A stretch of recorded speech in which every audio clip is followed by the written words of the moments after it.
Hello, welcome to this weekend's video for the week ending the 8th day of February 2013. My name is Derek. A lot to go over within this video. 9 different time frames for silver. You can see other stuff on the bottom of the screen, but there's also going to be more at the end of this video. As I did some data analysis within the silver market, trying to find indicators, I came up with something interesting that I want to go over. Again, we'll do this at the end of the video. Feel free to fast forward through different parts you do not wish to see. Okay, so let's start this off within the yearly time frame with silver. We'll keep on shortening it out. And when you're looking at long-term charts like this, as long as the asset class priced in fiat debt notes is still alive, has a little bit of its value still in play or a lot more, you would expect one thing and one thing only, and that's the price to go in one direction, and that is higher. And that's because of the consistent devaluation of fiat debt notes that's been going around for over 100 years, which makes this yearly chart very interesting. Okay, so what we're going to do within these is keep on adjusting Fibonacci retracements. This will be the next one. What I really want to talk about right now is this pattern in here where you have your move higher, 2 candle consolidation, and now we're in the third period because that's important for the next time frame from this high to this low, which we're going to go to now within the 4-month period, and that situation pattern is for right here, where you have your 2-period consolidation, period 3, boom, breakout. Possibility that may happen in the yearly chart, who knows, but the key thing is much part of the consolidation. And from this high to this low, you notice that there was no resistance here, but there was support. And then you make resistance here, you go back to support, that area I was talking about, which was resistance again. There's the breakout, finding support above this line, breaking down below here or holding it poorly. The chances on any clear break below 26 is that we're going down here.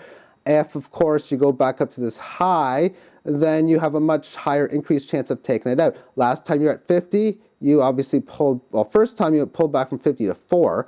Now 50 to 26, if you go back here and you pull back, you're expecting yet another higher low. Let's adjust the Fibonacci retracement again. This time we're going to adjust it from this low to this high. Pretty much the same old song and dance for the most part. You know, wait a second. I'm not actually going to do it.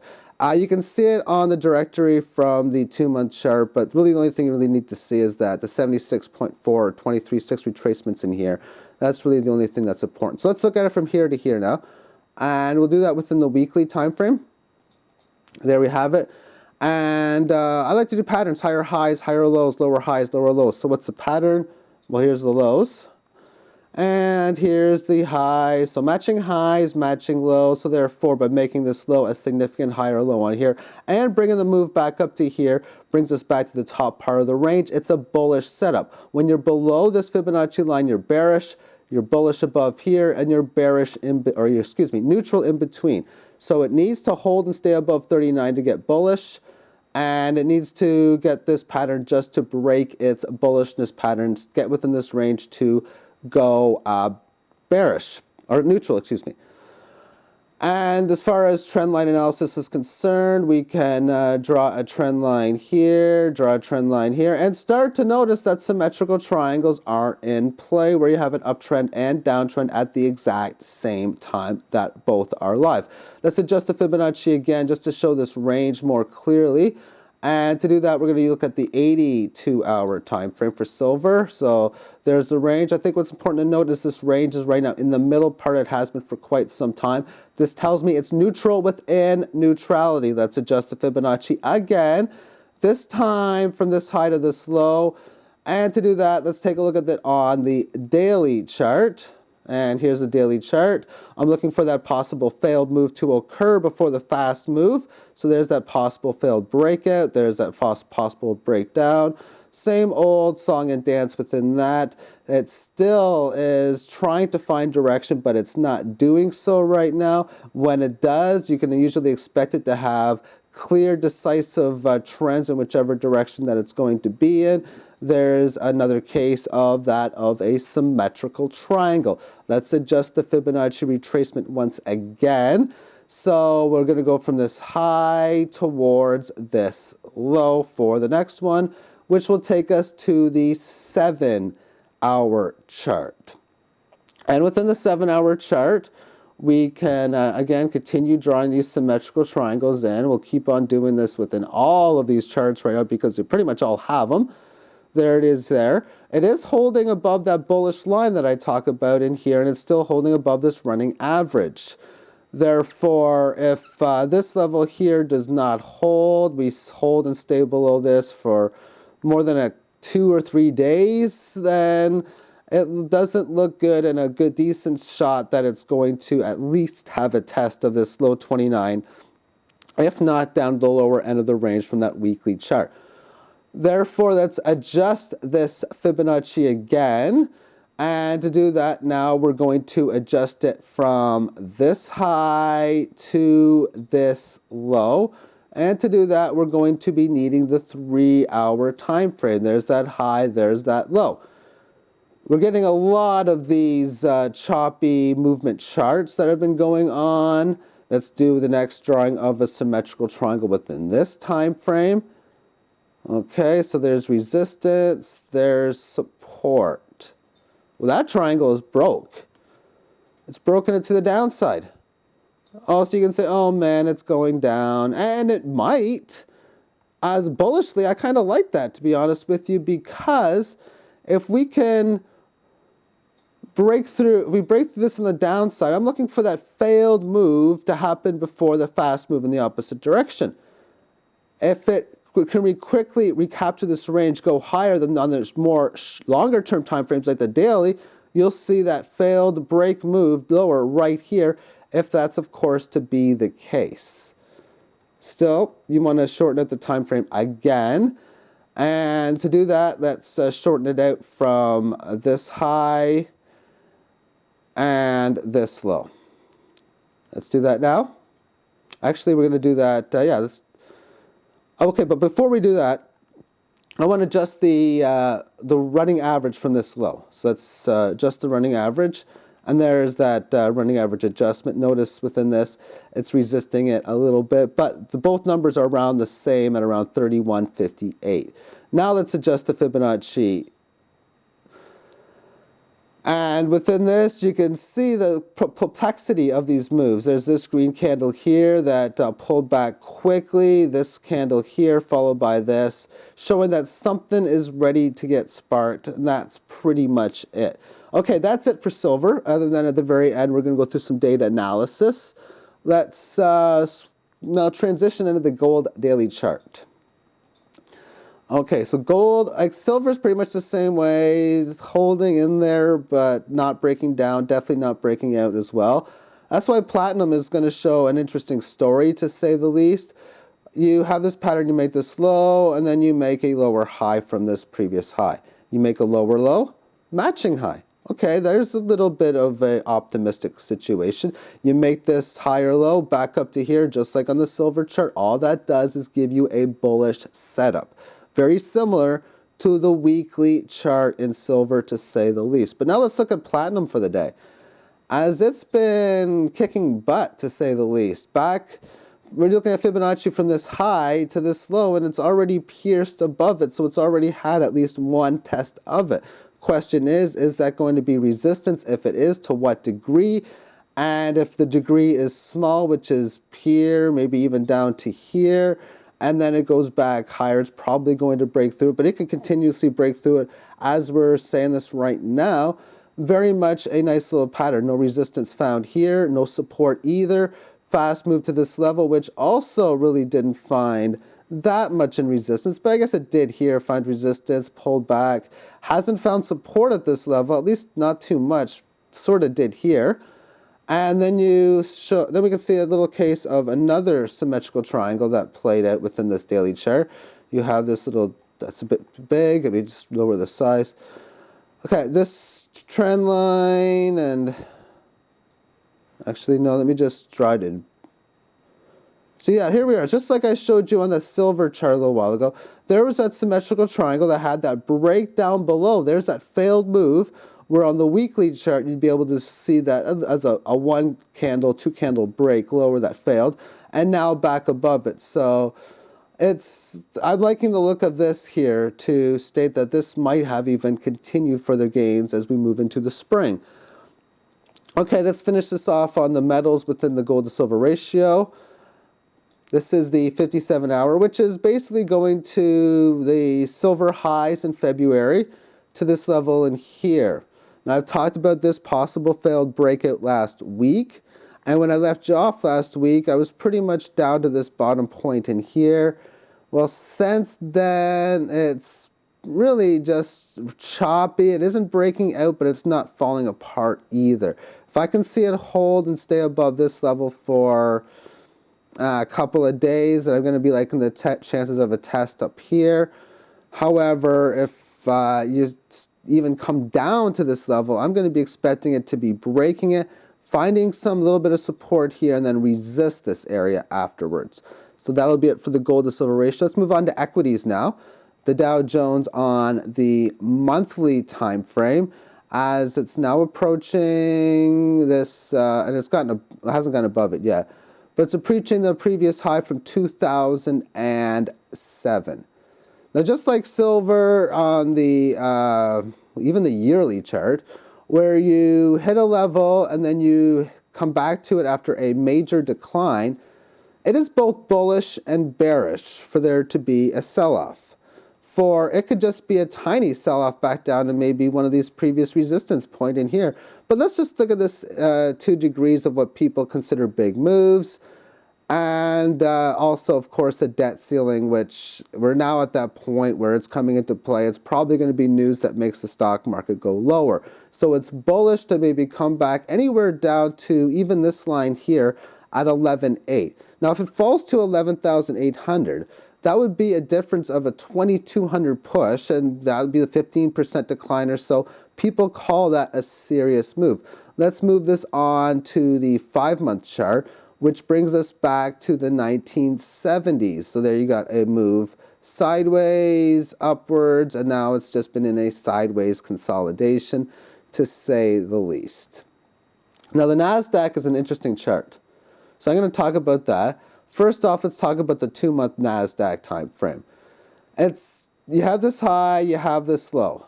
So within this, you have a little bit of resistance, then you support it here, perfect resistance. No support here, but then you have that classic failed move because you pierce it majorly below. Heck, even down here is a good pierce below, let alone down there. But when you quickly recapture it, then that shows you the fast move, a failed move in its finest. And you can see that failed move in its finest right here. This, of course, being that failed move. And, of course, you have resistance perfectly again. So just like before, it's both bullish and bearish to sell off. And there's that sell-off that looks to be bullish. Now it's holding the support level, holding above it for a decent amount of time, which is basically telling me that the next test would be the 76.4% retracement somewhere in here. Let's take a look at the Nasdaq now on the 5-month time frame, and there's a little bit of similarities within this and silver. After all, they both hit a significant bottom in 1972. Now, from 1972 to its top in the Dow Jones or the Nasdaq case, it's 2000. In silver's case, it's 2011. Notice how the move takes you from 55 to 51.33. That's almost 100 times its gain. Silver's bottom back here was $1.25. So did it make almost 100 times gain from what, $1.25 to like $1.20, $1.19? No, it didn't. And then a similar chart would be a big pullback here, would be going from 55 to 1100, which would be that of a gain of about 20 times its value. So that's like silver going to 120 and then pulling back to like, I'm just trying to think of the number quickly in my head, but a pullback to like 30 or something, and then now to be back at like 70. That's not where silver is, but that's how the Nasdaq is done. I've had people talk about the comparison to how silver was just like the Nasdaq at 50 in here. Well, no, because that was an extremely long bull market. In fact, this is where the silver bottomed, where the Nasdaq did. Silver topped here in 1980, but the stock market didn't. And then silver bottomed in here when the Nasdaq topped here. And then silver topped in here. So they trade a little bit differently, to say the least. That is it for the charts. on these kind of charts, but I was doing some indicators on Saturday night. I came up with this one. What we have here, this is the 2008 lows. And there's numbers, -2. And this is the 2011 top. This is that first smackdown. And this is ending last year. Let me draw it in a different way. This is more of a histogram. So really, what does this indicator tell you? When I looked at this for I was looking at it for 2 minutes. I was saying, well, how would you play upon this chart? And how I figured it out, just by looking at this, was when you are looking to sell, what you'd want to do is sell when it hits 1. When it comes back into negative territory, like in here, you would buy again. So you would sell here, buy, sell here, and then buy when it reaches itself to negative again. When you have a situation where it goes up to 2, you'd sell another segment. If it's at -1 or -2, you would be buying. And if it does happen to hit -1, then you would sell on the 0. Those would be how I would do it. So I did the data and I wanted to put it together, and this is what it meant. It would have meant buying silver on the September 3rd, 2008 at 11.94, buying again at 9.88, buying at 8.87, selling twice in December of 09 at $11 and $14 respectively, buying back in again on February the 26th at 13, selling at 15.73, buying at 14.20, selling at 16.16. There's a spot where it might not have been the greatest time to sell because you were forced to buy for a penny higher a month and a half later. Sell at 19, buy at 17, sell at 22, and then sell again at 44. Buy at 35, sell 37, 38, buy at 34. And then if you look at the rest of these numbers, it seems really profitable. And then 3 more buys during the smackdown in 2011 in September. Really 3 buys in a 4-day span. Sell at 33, buy at 27, and then buy again at 32. And that's where we end. There has not been a transaction in over a year since this point. So therefore, if you were doing this by trading 1,000 ounces per situation, well, it would have cost you $31,690 to buy these 3, basically. That's what it would have cost you. And that would have been, so what you'd have today, you'd have 2,000 ounces of silver, and you would have had more fiat than you started with. So you basically would have had 2,000 free ounces of silver and a little bit of extra fiat debt notes. Okay. So after purchase 3 in 2008, if that's all you'd done was just buy those 3 ounces of silver and that's it, then you'd have 3 ounces of silver. That's plain and simple. So let's just look at some interesting math. If I was to be buying and selling this as I stated, then my net purchases would have been $284,500, buying 13,000 ounces of silver for an average cost of $21.88. My sales and all the sales would be a little bit higher, which gives me that extra free money, as I would be saying, selling 11,000 ounces, of course leaving 2,000 back for an average of almost $26 a sale, and that in itself looks really good. But this is where the math gets really interesting. Had one bought the original 3 times in 2008 and done nothing, the silver total would be 3,000 ounces. That's what they'd have because they bought in 2008 and they just watched the prices go up and down. But had one played this game and then went all in today, well, they'd have 2,000 silver ounces, as we talked about. There's 31,820 in total fiat, which means that if I were to buy it now at the price of $31.40, I could get 1,013 ounces, which means I'd have 13 more ounces going back and forth, playing this game. And it's a difficult situation to always buy and sell at the same price, because if you don't try, here's what's going to happen. You're going to sell for like $3, or you're going to buy for like $3 over spot, $4 over spot, and you'll be lucky to sell for $1 or $2 over spot. So you have to be good to be able to do this, first of all.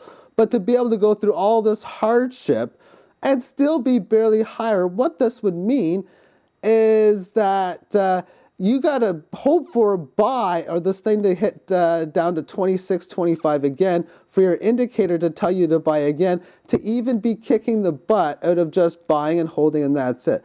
So I got more data. I can get 3 years worth of more data, which basically to get data from 2008 to today, it takes me about 3 minutes to open up my spreadsheet. That's how large the algorithm of these calculations are. Because how is this calculated? I take moving averages like no other. I'm taking 12 different moving averages from the 400-day moving average to the 4-hour moving average. And then with a bunch of algorithms, I take all of the moving averages, do a bunch of number crunching, and this is what I come up with. So how this chart looks now, this is year ending 2012. How this chart looks now is this. This is from January 7th, 2013. And I'm waiting for this to either go to -1 to buy, which would be buying at 25.26, or to sell when this hits +1. If you want more explanation about this later, I'm going to talk about this later on this week, actually. I'm going to update this even more, explain the math on it, although most people won't understand anyway. But some people will, which makes it cool. So, okay, thank you for tuning in. I'm surprised I did this in a bit over 20 minutes because my plan was to do it in 20-ish minutes. Thank you for tuning in and have yourself a magnificent week. Bye-bye.